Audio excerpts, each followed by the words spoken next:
My name is Emilia Ellis. I am 41 years old, co-founder and operations director of Ellis & Company, a real estate network valued at over $20 million. 13 years ago, I walked away from the fast track in New York to rescue what was left of my family's crumbling business. I poured in my savings, my health, my time. I negotiated through nights when I barely had enough in my account to cover rent. I brokered deals that kept the lights on. Every square foot of success I had earned. Yesterday afternoon, my phone rang. The caller ID showed Dad. Our relationship had thinned to polite distance, but I still answered. Emilia, my father's voice was cool, almost rehearsed. Your mother and I decided this year you don't need to come for Thanksgiving. It's just going to be close family. That last phrase hit harder than the cold wind coming off the harbor in November. I paused, forcing my tone flat. I am close family, my mother's voice replaced his, soft yet lined with steel. It will be easier without you there, you understand. No, I didn't. But I wasn't going to give them the satisfaction of hearing that. All right, I said. The word felt like glass in my throat. I ended the call without a goodbye. I sat there for a moment, phone still in my hand, staring at the silent apartment. Outside, the sky was streaked with the pale orange of an early winter sunset. They had drawn a line, and I was on the other side of it. By the time I grabbed my coat and keys, my mind was already moving. In business, offense often begins with silence. I drove straight to my apartment, passing block after block of glowing shop windows, laughter spilling out of restaurants, the city oblivious to the quiet war that had just been declared in my life. At my desk, I opened my laptop. Fingers steady, I logged into the company's restricted management portal, a system I had personally overseen during our restructuring years ago. One clause in the bylaws required my direct authorization for any high-value transaction, contract approval, or asset liquidation. My parents had agreed to it as a meaningless formality. I had called it future-proofing. 3 emails. That was all it took. The first to our in-house attorney citing policy and instructing a temporary freeze on contract executions pending my review. The second to our primary bank, placing a hold on certain business accounts until compliance verification was complete. The third to the audit committee, flagging unresolved discrepancies in asset reporting, with copies sent to every board member. Each email was short, clinical, impossible to misinterpret, none accused, none threatened. They simply pulled the levers I had built into the structure years before. When the last one was sent, I sat back, feeling the quiet settle around me like fresh snow. The storm would arrive, but not tonight. I closed the laptop, walked into the kitchen, and poured a glass of water. In my line of work, patience was a weapon, and I intended to use it. The next day dawned cold and gray. I made coffee, took a long shower, and spent the morning reading articles unrelated to real estate or finance. My phone lay face down on the counter, deliberately ignored. If the machine was starting to grind to a halt, I didn't need to witness the first sparks. I took a slow walk along the waterfront that afternoon. The wind whipped across the bay, carrying the faint scent of salt and diesel from fishing boats. Somewhere downtown, Ellis & Company's engine was seizing up in boardrooms and email chains. But here the only sound was the cry of gulls overhead. That day, my phone remained silent. Not one call. That's the nature of structural damage. At first, nothing seems wrong. And then, all at once, everything is. Exactly 24 hours after my parents had decided I was not close family, the tide turned. It started at 4:37 p.m., with my father's name flashing on the screen. I let it ring out. Moments later, my mother called. Then the company attorney. Then an unfamiliar number, likely one of the bank officers. Within minutes, the calls began stacking like falling dominoes. By 6 p.m., there were over a dozen missed calls. By the time I was heating dinner, the count had climbed to 34. I didn't need to answer to know what the voices on the other end were saying. What did you do? How do we fix this? I poured tea, the steam curling upward, and let the phone vibrate on the table. The clause they had once brushed aside as harmless was now an unbreachable wall, and I was the only one holding the gate. Standing by the window, I watched the city lights ripple across the dark water. Somewhere in those buildings, The life I had built for them, the one they had just shut me out of, was starting to splinter. And for the first time in years, I felt no urge to stop it. When I first walked back into the Ellis & Company office 13 years ago, it didn't smell like a place of business. It smelled like dust and damp carpet, like an attic no one had opened in years. The blinds hung crooked, letting in streaks of late autumn sunlight that only made the stains on the ceiling tiles stand out more. Phones sat silent on cluttered desks. The air carried the heavy stillness of a place where hope had gone to die. I had left a job in Manhattan that came with a corner office and a salary that could have set me up for life. I traded it for a cracked vinyl chair in a conference room where my father, Raymond, sat with his tie loosened, eyes shadowed, muttering about temporary setbacks. His version of temporary meant 6 months of unpaid supplier invoices, 3 consecutive payroll delays, and a list of creditors that could wallpaper the lobby. The staff barely looked at me. I could see it in their faces. Here comes the daughter, here to play boss for a week before disappearing back to the city. They didn't know I had already handed in my resignation in New York. I wasn't here to play. I was here because the Ellis name was about to collapse under the weight of its own neglect. And some part of me, the part that still believed family was worth saving, refused to watch it burn. Those first weeks were a battlefield fought with spreadsheets and phone calls. I started by combing through every contract, every lease agreement, every outstanding debt. The deeper I dug, the uglier it got. Tenants threatening to break leases, vendors ready to sue, maintenance crews refusing to show up unless paid in cash. I took meetings no one else wanted to take.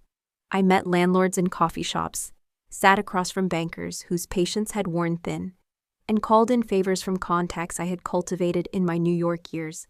I promised payments we didn't yet have, buying time in increments of days, sometimes hours.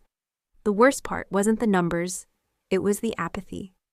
My father floated in and out of the office, shaking hands with whoever still believed his charm could offset the ledger's bleeding red. My mother stopped by twice a week, always bringing pastries, as if sugar could sweeten a company circling the drain. I worked 12-hour days, then 14.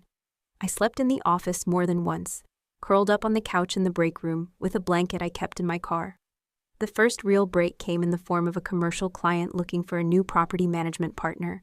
They owned 3 mid-sized retail complexes and were fed up with their current firm. I knew if we landed them, it would mean enough steady income to keep Ellis & Company afloat. Maybe even start paying down debt. Securing that deal required 3 weeks of negotiations, endless site visits, and a level of attention to detail I hadn't used since my Manhattan days. I prepared presentations until my eyes burned, anticipating every objection they might raise. On the day they signed, the contract folder felt heavier than it should have. It wasn't just paper, it was oxygen. I walked out of that meeting knowing I had bought us more than time. I had bought us a future. We celebrated that night. Or rather, I watched others celebrate. My father hosted drinks at a local club, inviting the last few investors still taking his calls. I stayed at the office, finalizing the client onboarding paperwork. The next morning, the local business journal ran a piece titled, "Raymond Ellis Pulls Company Back from the Brink." His photograph took up half the page, him smiling in that easy, practiced way he'd perfected over decades of golf course networking. My name appeared once, in a brief mention as part of the team effort. It should have made me furious. Instead, I folded the paper, slid it into a drawer, and kept working. Because in that moment, I told myself it didn't matter who got the credit, only that the company survived. I didn't yet understand that in this family, credit was currency, and I had just given mine away for free. By the 7th year, I thought I had already endured the worst this business could throw at me. I was wrong. That year brought a crisis so sharp, it cut through every layer of stability I had managed to build. It started with a sudden interest rate hike that sent our mortgage payments soaring overnight. At the same time, a key tenant defaulted on their lease, leaving one of our largest properties dark and bleeding money. The bank, which had once praised my turnaround leadership, now spoke in clipped, impersonal sentences about foreclosure timelines. We were weeks away from losing everything again. And when I say everything, I mean not just the buildings or the client contracts, but the years I had poured into resuscitating Ellis & Company. the sleep I had traded for meetings, the moments of my life I would never get back. I sat down with the numbers one Friday night and realized the only way to cover the debt payment due Monday was to come up with a sum I didn't have. There was no magic investor waiting in the wings, no last-minute client to swoop in. I had to find the money myself. That meant liquidating my own assets. The next morning, I drove my silver sedan, the one I'd bought back in my New York days, a quiet symbol of independence, to a dealership and sold it for far less than it was worth. The check they handed me didn't feel like a lifeline. It felt like a piece of my identity being stripped away. Still, I walked out with my shoulders squared. I didn't go home. I went straight back to the office. There, I began what would become 72 straight hours of work. No breaks beyond quick showers in the gym across the street. No meals that weren't eaten standing over my desk. I called every vendor, negotiated every invoice, consolidated every payment I could.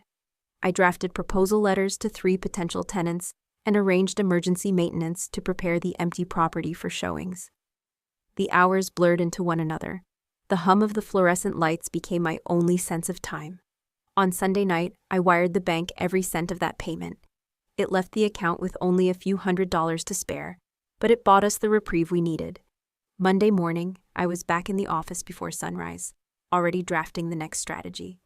That afternoon, as I was reviewing lease agreements, one of our senior staff, Helen, who had been with Ellis & Company since before I was born, knocked on my door. She didn't say much.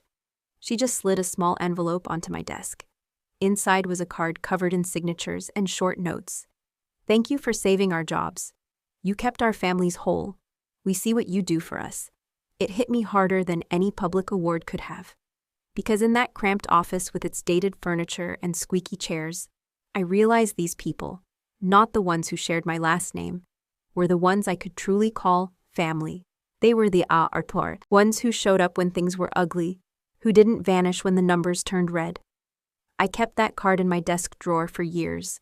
I would look at it in quiet moments, when the noise of my actual family's demands grew too loud. And every time, it reminded me of the difference between blood and loyalty. Looking back now, I think that was the moment a small fracture formed inside me. One that would, over time, widen into the canyon between who I thought my family was and who they revealed themselves to be. Back then, I told myself I was just tired, just worn thin from too many battles. But somewhere deep down, I already knew. The people I would one day have to protect myself from weren't strangers in boardrooms. They were the ones sitting across from me at the Thanksgiving table. That knowledge didn't stop me from working harder than ever, but it planted a truth I couldn't unsee. And when the final betrayal came, years later, I would recognize it for exactly what it was: the natural end to a story I had been living far too long. The phone sat exactly where I had left it the night before, face down on the marble counter, as if ignoring it long enough could turn the outside world into static.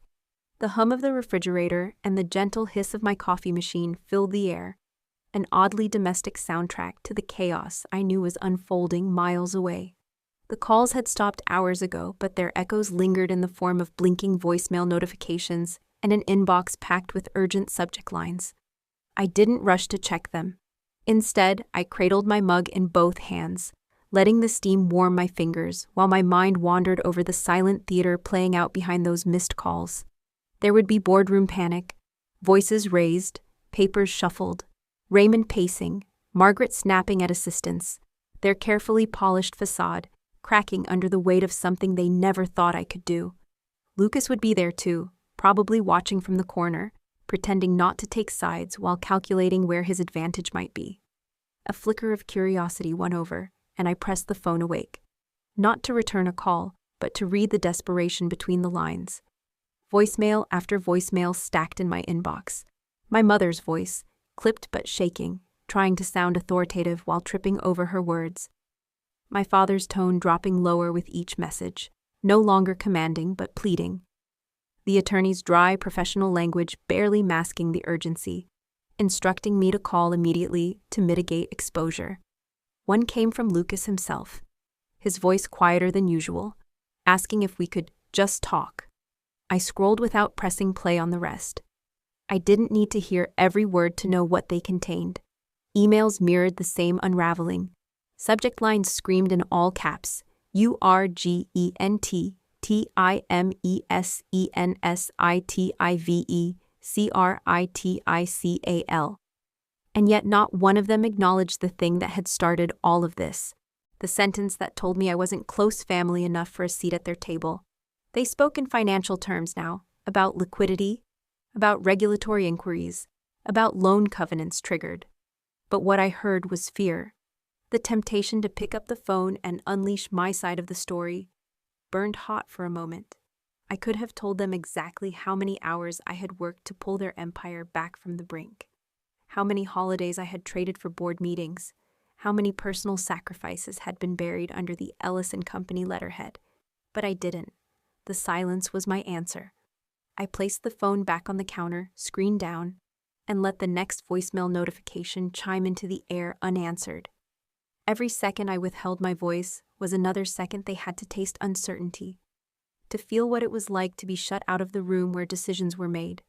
Some might call it petty. I called it balance. And then, amid the flood of official channels, one message stood apart. Not from my parents, not from Lucas, not from anyone currently inside the company. It was from Clara Hughes, the former CFO who had resigned 2 years ago under circumstances no one in the family wanted to talk about. Her text was short, almost cryptic. "It's moving faster than you think. Call me when you're ready." I stared at the screen, feeling the faintest pulse of satisfaction. If Clara was reaching out, it meant the ripples of what I had set in motion were already hitting the outer edges of the industry. People outside the Ellis circle were starting to talk. That was good. The more public it became, the harder it would be for my parents to bury it under their usual charm and influence. I topped off my coffee, ignoring the steady buzz of more incoming emails. My plan didn't require me to micromanage every reaction. It thrived on their scramble, on their realization that they no longer had control. And as I sat there in my quiet kitchen, miles from their crisis, I felt something close to peace. Not because the fight was over, but because, for the first time in 13 years, I was no longer the one carrying their burden. By mid-afternoon, the outside world had found its narrative. It was everywhere: the business blogs, the glossy financial magazines, the local news site that thrived on scandal. The headlines weren't subtle. Ellis Harris torpedoes family empire. Daughter turns on her own. My favorite came from a national outlet that had never once covered Ellis & Company during our years of slow, steady growth, but was suddenly an expert on our implosion. Blood betrayal in the boardroom. Each article recycled the same selective facts, framed to make me the villain in my own story. I was the estranged daughter, the corporate saboteur, the ungrateful child who weaponized her access. They cited sources close to the family, an old PR trick my parents loved to use, dripping in fake concern while twisting the knife. I recognized their fingerprints in every turn of phrase, every insinuation that I had acted out of spite, that I had jeopardized jobs and investors for some petty family grudge. The phone buzzed again. This time not with calls, but with texts from acquaintances I hadn't heard from in years. Some sent cautious words of support. Others asked blunt questions, hoping I'd feed them a quote they could pass along. A former classmate messaged me a link to a radio segment discussing the moral bankruptcy of heiresses who inherit everything and think nothing of burning it down. She added a laughing emoji, as if the casual cruelty was a shared joke. I didn't respond to any of them. My silence wasn't just strategy now, it was armor. I sat at the kitchen counter with my coffee, the afternoon light angling in through the blinds, striping the surface in gold and shadow. My fingers wrapped around the warm ceramic, and I began tapping a slow, deliberate rhythm against the rim, a habit from my early days in negotiations, when I needed to keep my mind from racing ahead of my words. The sound was soft, almost imperceptible, but in my head it was the beat of a clock, marking the space between what they believed was happening and what I knew was coming. I scrolled through one particularly vicious op-ed. The writer speculated that I was in over my head, that my lack of public comment meant I was scrambling to undo a reckless move. They suggested that the company could be salvaged if I swallowed my pride and returned to the table. My mouth curved at that. Not a smile, Not exactly, but something sharper. It never occurred to them that I had no interest in salvaging what was never truly mine. The truth was, I had anticipated this backlash. I knew the moment Ellis and Company showed signs of destabilizing, my parents would lean on their media allies to paint me as the architect of disaster. They were betting on the court of public opinion to shame me into retreat. What they didn't understand was that the louder they shouted, the more attention they drew to the cracks I had been quietly widening for years. I opened my laptop, not to defend myself, but to monitor the channels I had seeded months ago. A few independent journalists were already poking holes in the official story. They had begun tracing financial decisions back to the board, uncovering patterns that suggested mismanagement long before my so-called betrayal. It wasn't enough yet, but it was a start. I took another sip of coffee, still tapping my finger against the cup. To anyone else, it might have looked like absent-minded fidgeting. To me, it was a signal, the same one I used in every high-stakes game, that the next move was mine. They had fired their opening shot through the press.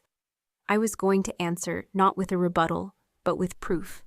And when I did, the story wouldn't be about an ungrateful daughter. It would be about the rot they had spent, years hiding under a polished family crest. I closed the laptop gently, almost tenderly, as though sealing a promise. Outside, the first threads of evening were pulling the sky into darker shades. Inside, my plan was settling into its next phase. Quiet but inevitable. I didn't need to rush. Timing was everything. And I had learned patience the hard way. The next afternoon, I was steering my car toward a small cafe tucked at the edge of downtown. Clara had chosen it. She always did prefer places where you could see who was coming through the door before they saw you. Her earlier message still lingered in my mind. "It's moving faster than you think. Call me when you're ready." When I finally responded, I kept it short. She was even shorter. "Let's talk. In person."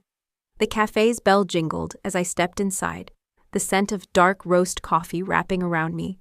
Clara was already there, seated in the corner booth with her back to the wall, a habit she'd picked up after years in boardrooms where daggers were thrown with smiles.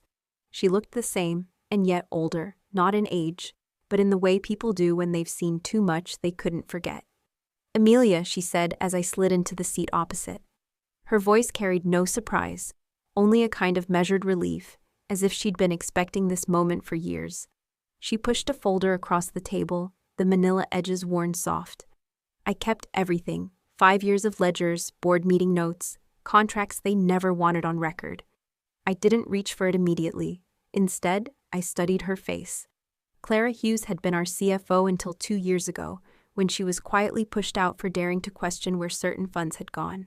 The official story was mutual separation. But I'd been there when she handed in her badge, shoulders squared, eyes unflinching. At the time, I hadn't realized she was carrying a piece of the company's shadow with her. "You could have sold this," I said finally, my voice low enough that it was swallowed by the hum of the espresso machine. "I could have," she agreed, her lips twitching into something that wasn't quite a smile. "But I wanted it to matter, to someone who would actually use it." Her words hit with the weight of implication. This wasn't just about the company, it was about the people inside it, the ones who'd been discarded the way my family had discarded me. She had seen what they'd done to her, and now, in me, she saw the same pattern. "You know," she continued, wrapping her hands around her coffee cup, "I used to think if I kept my head down, they'd leave me alone. I was wrong. I see that same look in your eyes now, the one I had before they cut me loose." It was like looking into a mirror that showed not just the present, but the future I'd avoided by a hair's breadth. Clara was what I might have become if I had swallowed their betrayal and stayed silent. I finally opened the folder. Inside were spreadsheets with annotations in her tight, precise handwriting, email printouts with certain sentences underlined, and copies of agreements that told a different story than the ones filed with the regulators. She had been meticulous. Every page a map of the lies Ellis and Company had built itself on. "They thought I didn't have the backbone to fight," she said, her gaze steady on mine. "And they thought you didn't either. That's their mistake." For a moment, neither of us spoke. The cafe's door opened and closed, a cold draft sweeping in, but the air between us felt heavier. Clara had risked everything by keeping these records. If anyone found out she'd passed them to me, she'd be burned a second time. And yet she didn't look afraid. "What's your plan?" I asked, my fingers still resting on the folder. Her eyes flicked toward the window, where the afternoon light was already fading. "First, you decide if you're ready to burn it all down. Because once you start, there's no walking it back." It wasn't a threat, it was a fact. And in that moment, I knew why she'd held on to this for so long, waiting for someone who could finish what she couldn't.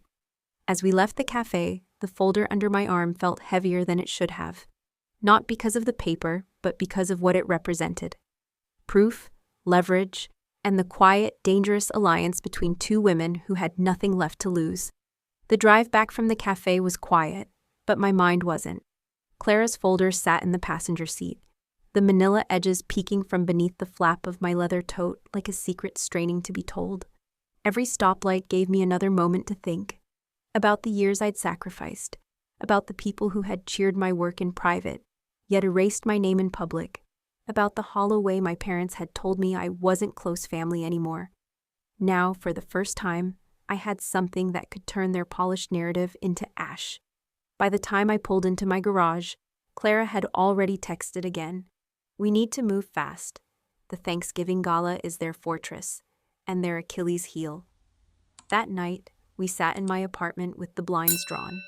The city outside was loud with weekend noise, but in my living room, the air was tight with focus. Clara spread out the documents across my dining table, a paper map of the company's rot. She moved with the precision of someone who had been waiting for this moment, sliding certain pages forward, grouping them by category: falsified reports, unauthorized fund transfers, inflated valuations. "They think that banquet is just about appearances," Clara said, tapping one finger on a ledger. "But every major partner, every client, every social connection they care about will be in that room. If they lose face there, it's not just humiliation, it's a collapse." I leaned back, letting her words settle. "So we make them lose face?" Her lips curved, but there was no softness in it. "We make them tell the truth for us. All we have to do is put it in front of the right people at the right time." That's when the idea began to take shape. We wouldn't shout from a podium or storm in with accusations. We would do it quietly, in a way they couldn't ignore and couldn't spin before the damage spread. I thought of the white envelopes my father always used for bonus checks. Understated, clean, impossible to overlook once they were in front of you. "What if every table had one?" I said, the image forming fully in my mind.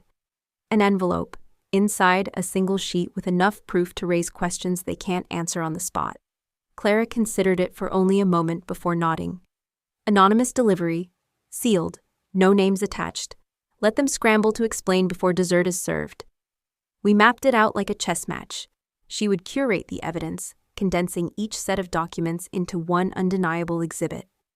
A contract with a forged signature, a ledger with unaccounted withdrawals, a bank statement showing discrepancies they could never justify. My job was to get them into the gala without anyone knowing where they'd come from. "They'll be too busy trying to plug leaks to figure out who poked the holes," Clara said, jotting down a checklist. "By the time they guess, the room will already have shifted against them." The risk was high, not just of being caught, but of tipping them off too soon. So we built in misdirection. I would RSVP through Lucas, my brother, who still believed that despite the tension, I wouldn't make a scene. Clara would be nowhere near the venue. Her role would end once the envelopes were in my hands. As the plan crystallized, I felt something shift inside me. This wasn't just retaliation anymore, it was reclamation. For years, I'd been the one cleaning their mess in the dark, making sure the family name stayed untarnished while they reaped the credit. Now I was about to use their own stage to reveal what they'd hidden. Before she left, Clara slid a small stack of crisp, blank envelopes across the table. "Consider these the first move," she said. "We'll fill them when the time is right." I ran my thumb over the smooth paper, imagining the weight it would soon carry. Somewhere in the back of my mind, I could already hear the sound of a room going silent as the truth landed in front of them. Not shouted, not demanded, but placed gently in their hands like a gift they never wanted. When the door closed behind her, I gathered the envelopes into the tote with the folder. The next time they saw me, it wouldn't be as the dutiful daughter they'd sidelined. It would be as the quiet storm they never saw coming. November 24th arrived with the brittle chill of late autumn, the kind that made the air taste faintly metallic. The city streets glittered with early holiday lights, but my focus was fixed on the invitation Lucas had forwarded me 2 days earlier. A formality, he'd called it, as if I needed to be reminded of my place. The venue was not my parents' home. They had chosen the Hamilton Grand, a hotel ballroom known for its crystal chandeliers and ceilings painted with scenes of European harvests. It wasn't the kind of place you picked for a family dinner. It was a stage for spectacle. The doorman wore white gloves, his smile rehearsed, and the gold-framed doors opened to a room already humming with the low murmur of money and influence. Inside, everything was polished to an impossible shine. The marble floors, the silverware, even the polite expressions of the servers moving like clockwork between tables. I spotted familiar faces from trade conferences, people who had shaken my hand in boardrooms, and later pretended not to know me when my name didn't serve their advantage.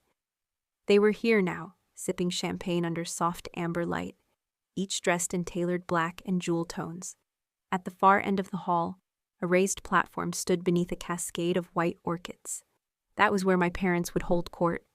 Raymond, ever the showman, was already there, dressed in a charcoal suit that caught the light with every movement.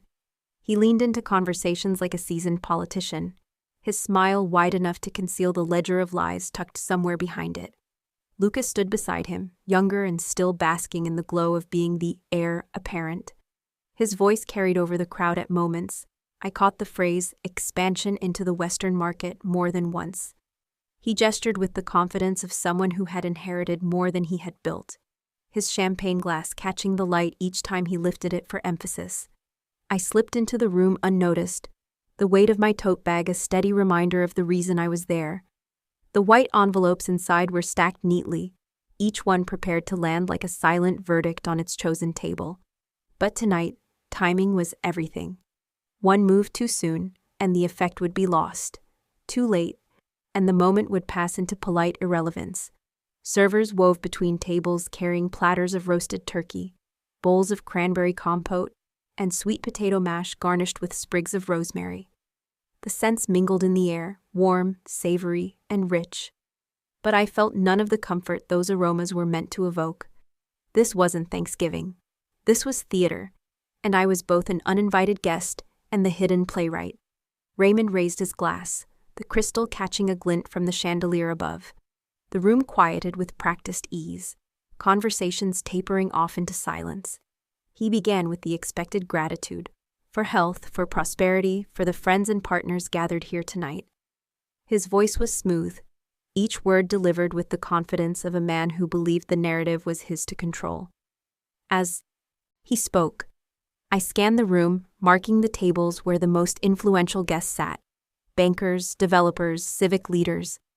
I could almost feel Clara's presence at my shoulder, reminding me of our plan, urging patience. Lucas took the stage next, his smile a younger echo of our father's. He launched into a presentation thinly disguised as casual conversation, weaving in numbers about growth, acquisition plans, and a new era for Ellis & Company. The applause came easily. This audience knew when they were expected to clap. But beneath the sound, I detected the faintest tremor in the air. The awareness that beneath all the gold and crystal, something unseen was about to shift. From my seat near the back, I rested my hand on the tote, my fingertips brushing the envelopes.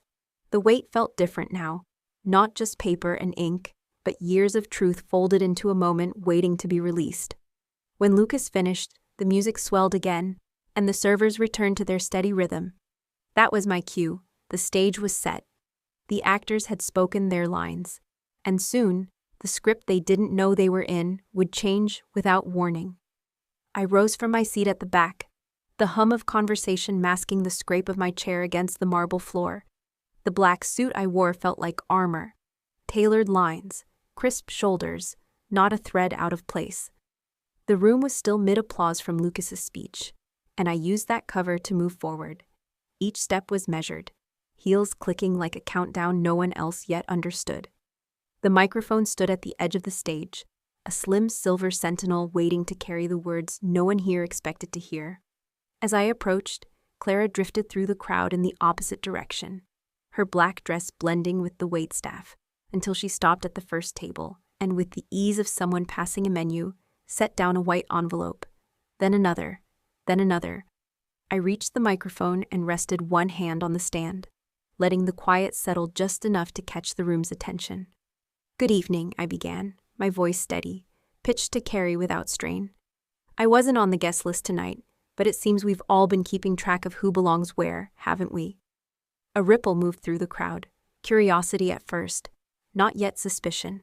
Clara's circuit continued, her hands precise as she placed the final envelope at the banker's table. Each held copies of financial records, emails, and transaction logs. The kind of documents that didn't just hint at corruption, they spelled it out in black and white. 5 years' worth of truth, collated and impossible to dismiss.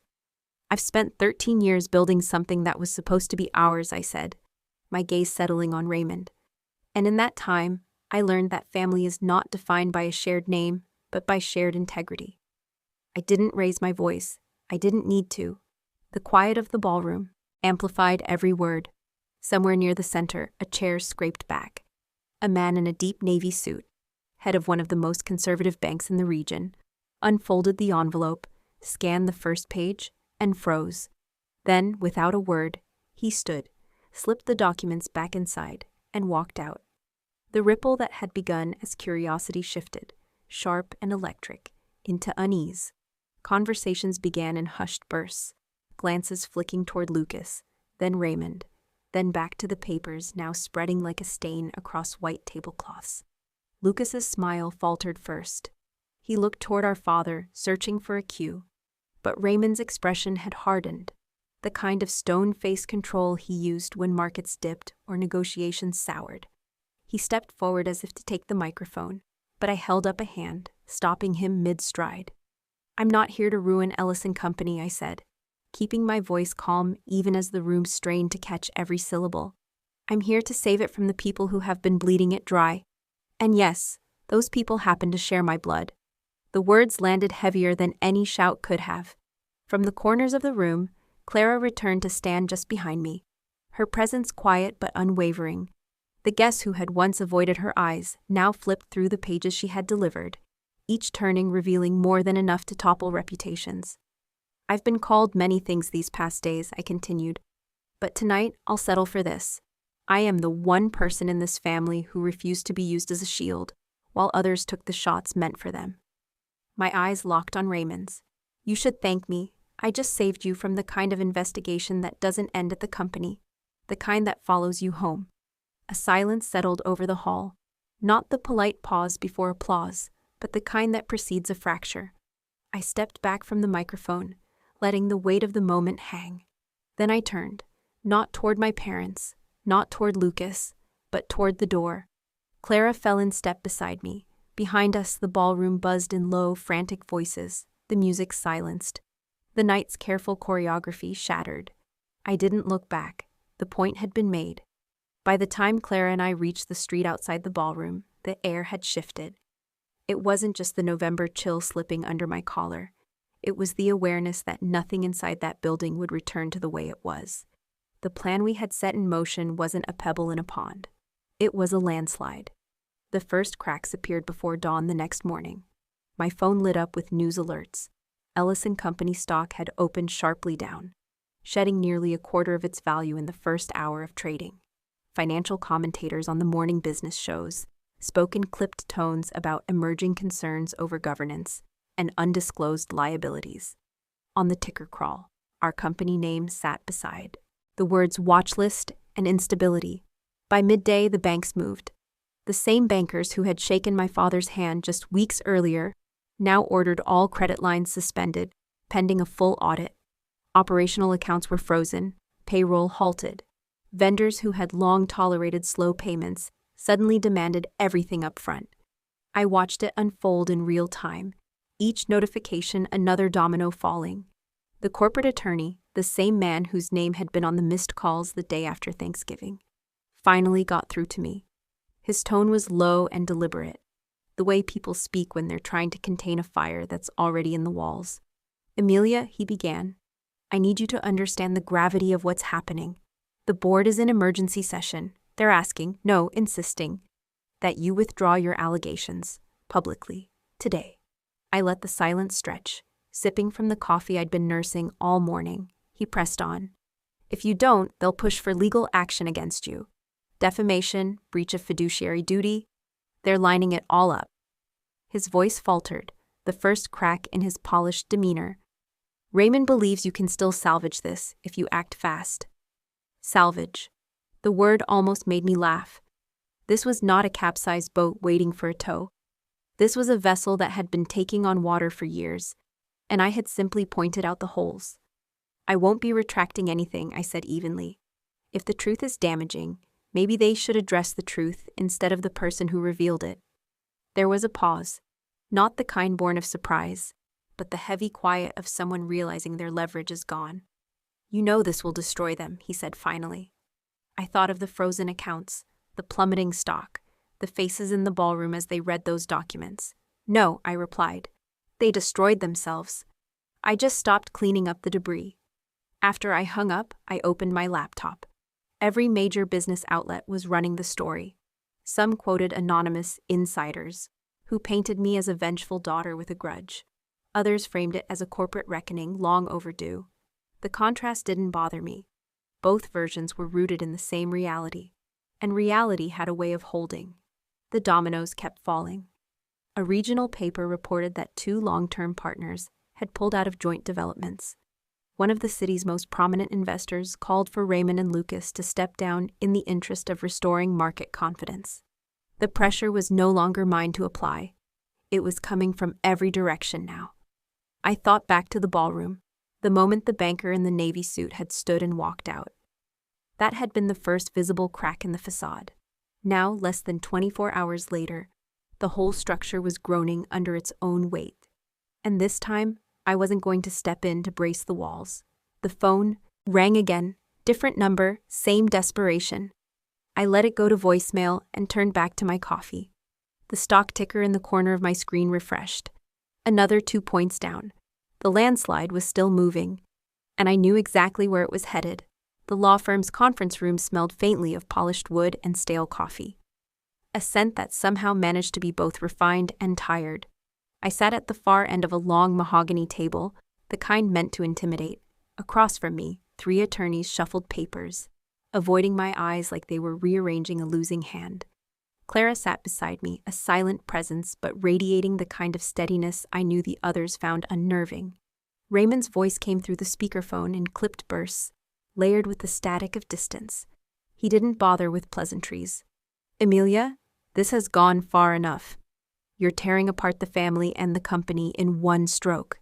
His words carried the same tone he'd used when I was a child, the one that assumed compliance was inevitable. The senior partner, a man named Wallace who had represented Ellis and Company for 2 decades, leaned forward. "Your father is prepared to make concessions," he said carefully. "If you retract your statements, we can negotiate your return to the board, restore certain financial privileges." I cut him off. "This isn't about board seats or privileges. It's about truth. You can't negotiate that away." Lucas's voice broke in from somewhere on the line, tight with frustration. "You've made your point. Just stop before it's irreversible." I looked around the room, the rows of leather chairs, the muted cityscape beyond the frosted glass, the neat stacks of legal pads lined like fortifications. Every detail screamed control, but all I saw was desperation. "It's already irreversible," I said. "The difference is, now it's honest." The air in the room seemed to contract. One of the junior lawyers began tapping his pen, a nervous rhythm that grated against the silence. Wallace's expression hardened. "Then you leave us no choice." I stood, sliding my chair back with a quiet scrape. "You always had a choice," I said, gathering my coat. "You just never chose me." Clara rose with me, her gaze steady on Wallace until he looked away.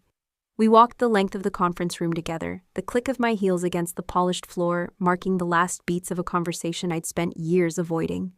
At the door, I paused for a moment. Not to look back, I didn't need to, but to feel the weight of the moment settle. This was more than walking out of a meeting. It was stepping out of the shadow they had kept me in for over a decade. When the door shut behind us, the soft thunk carried farther than sound. It was the closing of a chapter that had defined too much of my life. I didn't feel lighter, not yet, but there was a clarity in my chest.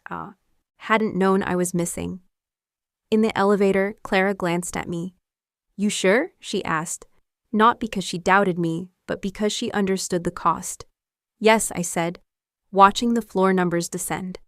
"If I go back now, I'm not just undoing what I've done this week, I'm undoing myself." The lobby doors opened to the cool rush of late November air. I stepped into it without hesitation, letting the wind cut across my face. Somewhere behind me, the firm's doors closed again, but I didn't turn. That sound, a door sealing shut, wasn't just an ending. It was a promise to myself that whatever came next, it would be on my terms. 3 months later, winter had settled in like an uninvited tenant, heavy, unyielding, and cold enough to turn breath into fog. By then, Ellis & Company was no longer the gleaming empire my family had once paraded at charity galas. The company name appeared in the news almost daily, but never in the business section's success stories. Instead, it lived on the front page of the financial collapse column, alongside headlines about failed banks and shuttered factories. The first domino had been the frozen accounts. Then came the creditors, one by one, their patience fraying until they filed claims. Without liquidity, the board had no choice but to entertain offers they would have laughed at a year earlier.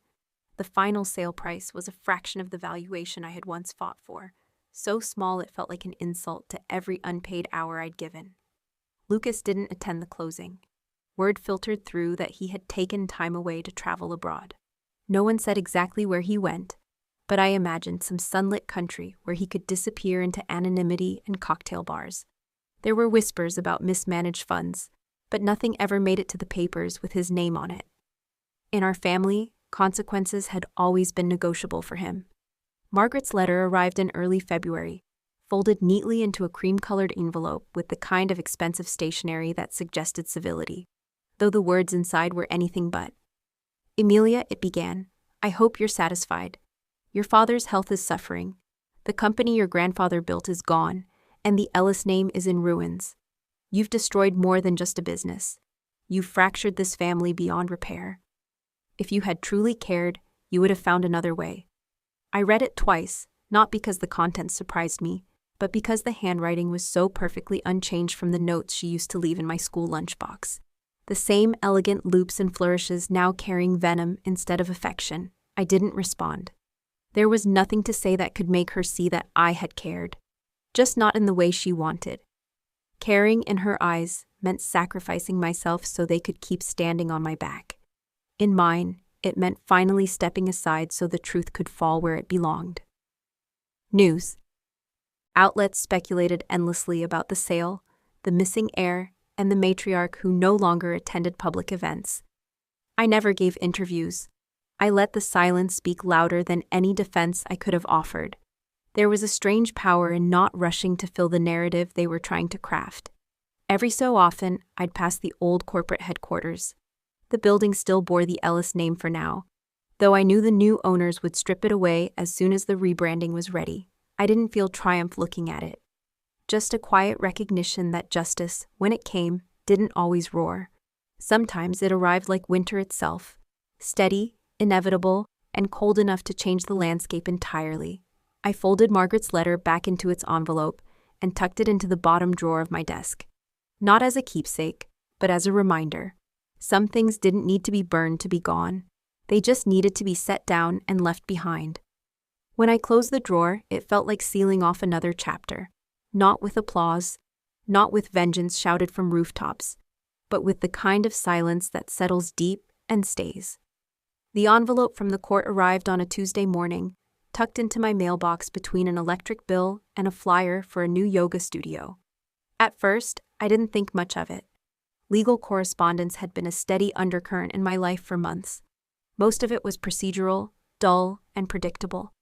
But when I slid my finger under the seal and unfolded the letter inside, the words stopped me cold. The court had ruled in my favor. The funds misappropriated from my compensation, bonuses quietly withheld, dividends redirected without my consent, were to be returned in full. The amount, even after legal deductions, was significant enough to make most people giddy. I just stared at it, my thumb pressed to the bottom of the page as if to anchor the moment. There was no rush of adrenaline, no triumphant laughter. Instead, what I felt was a slow, unspooling release, as if a knot I'd been carrying inside for 13 years had finally loosened. The money wasn't a prize. It was the tangible proof that I hadn't imagined the wrongs done to me. A system that so often bent toward the powerful had, for once, tilted in my direction. I set the letter down and poured myself a cup of coffee. The steam curled upward, carrying with it a faint scent of hazelnut, and I found myself watching it the way you watch your breath on a cold day. Present, fleeting, impossible to hold on to. The check arrived 2 weeks later, heavier in my hand than paper had any right to be. I didn't rush to deposit it. For 3 days, it sat in a drawer alongside Margaret's bitter letter, the contrast almost absurd. One document was meant to shame me, the other to restore what had been stolen. Both were, in their own way, acknowledgments of what I had endured. When I finally walked into the bank, I didn't dress for the occasion. No victory suit, no carefully rehearsed smile. I wore jeans and a sweater, hair pulled back, eyes shielded by sunglasses even though it was overcast. The teller glanced at the number on the check, then back at me, her eyebrows lifting in silent curiosity. I offered no explanation, and she didn't ask. As the transaction processed, I felt an odd stillness settle over me. People think justice is a roar, a gavel slam, a headline, a dramatic moment where the wronged stand victorious. In truth, sometimes it's a whisper, a quiet line item in your account that says, "We see you. We acknowledge this happened. It wasn't right." Walking out of the bank, I didn't feel richer. I felt lighter. The money would help, yes. It would open doors, allow me to choose projects for passion instead of survival. But more than that, it marked an ending. It meant I could close the book on this fight without the weight of unpaid debts or unresolved accusations. I took the long way home, passing by the old Ellis & Company building one last time. The new owners had already replaced the signage. The gleaming letters spelling Ellis were gone, replaced with something corporate and forgettable. I didn't mourn it. That name, in that place, no longer had anything to do with me. At home, I made tea instead of coffee. I sat by the window, the check stub and court letter tucked away in my desk, and let the quiet wrap around me. It wasn't the thrill of conquest I'd expected years ago when I imagined winning. It was something rarer, peace without the need for anyone else to validate it. Justice hadn't given me back the years I'd spent fighting, but it had given me something better, the permission to stop. And in that stillness, I realized that was worth more than any number on a page. The sea became my clock. Mornings began with the tide pulling away from the shore. Afternoons drifted with the sun's slow arc, and evenings closed with the sound of waves folding into themselves. The coffee shop sat on a quiet corner of the boardwalk, its front windows framing the horizon like a painting I never grew tired of. It wasn't grand. 2 rooms, a small kitchen, and shelves lined with jars of beans I roasted myself. The air always carried the faint warmth of espresso, mingled with salt from the ocean breeze. Locals wandered in during their morning walks. Travelers stumbled upon it as if it were a secret worth keeping. Here, no one cared who I had been. They didn't know the boardroom fights, the corporate headlines, or the hollow weight of a family name.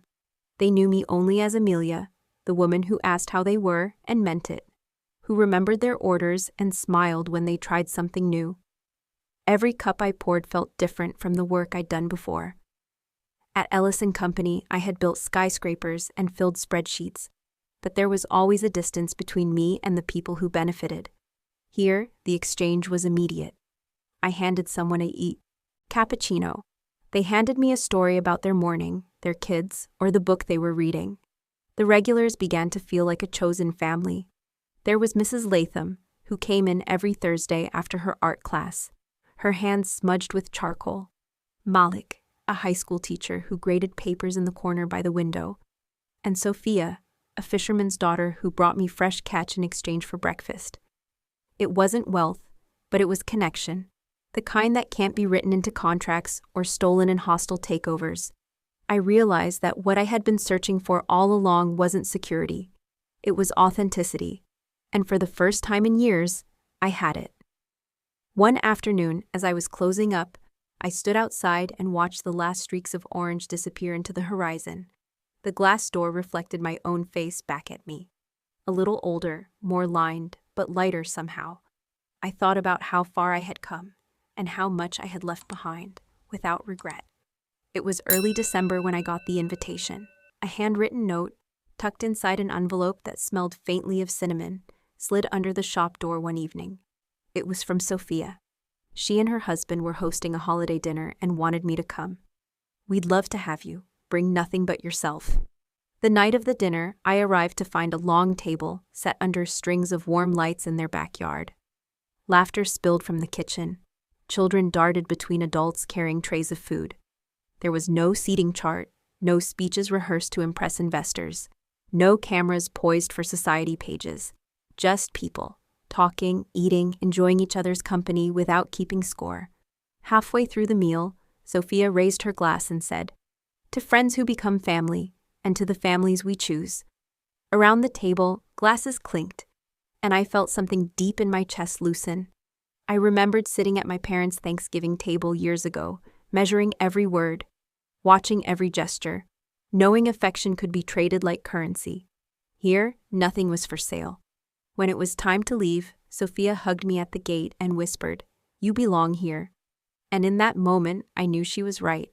My parents hadn't lost me by accident. They had given me away by choice. They had made their table smaller, and I had found a bigger one. Before we say goodbye, I want to leave you with this.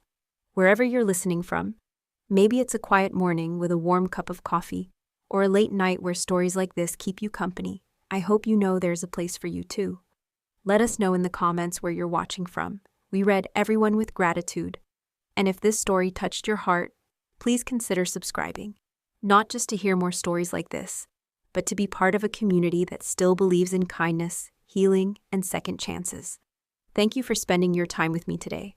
Wherever you are, I hope you carry this story with you. And remember, sometimes the miracle doesn't knock on your door. It waits quietly until you're ready to open your heart. Take care, and I'll see you in the next story.